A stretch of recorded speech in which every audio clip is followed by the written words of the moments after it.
Rio Grande Valley is seeing a shortage and medication used to treat the flu. Pharmacies worry the supply gap due to a high demand in the valley may have negatively impact patients.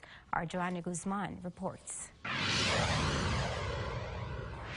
Pharmacies in the Rio Grande Valley are experiencing a shortage in a generic brand of Tamiflu used to prevent and treat influenza. A local pharmacist says patients will now have to wait an additional 2 weeks to get a hold of this medication.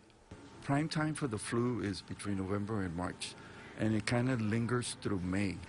But June is coming up already, and we are seeing a lot of flu prescription for the Tamiflu right now, and that's kind of very unusual for us here in the valley, or I guess nationwide.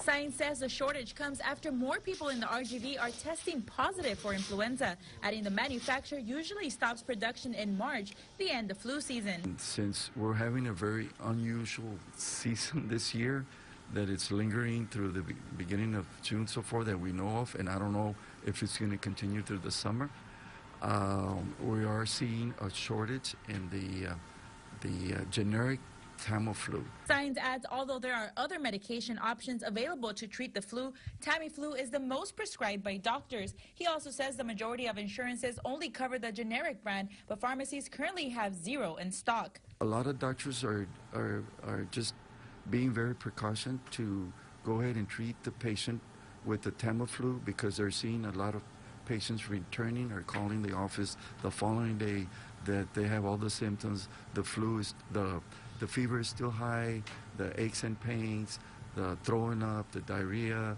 the dry cough. All the symptoms of the flu are still occurring, even though they picked up an antibiotic the day before. Pharmacists say immigrants are high contributors to this shortage. We did reach out to Border Patrol regarding the recent shutdown in the McAllen Processing Center due to the flu and how the agency is working with this shortage, but they declined to comment. In McAllen, I'm Joanna Guzman, Local 23 News. According to Science Pharmacy, this medication won't be back on the shelves until the second week of June.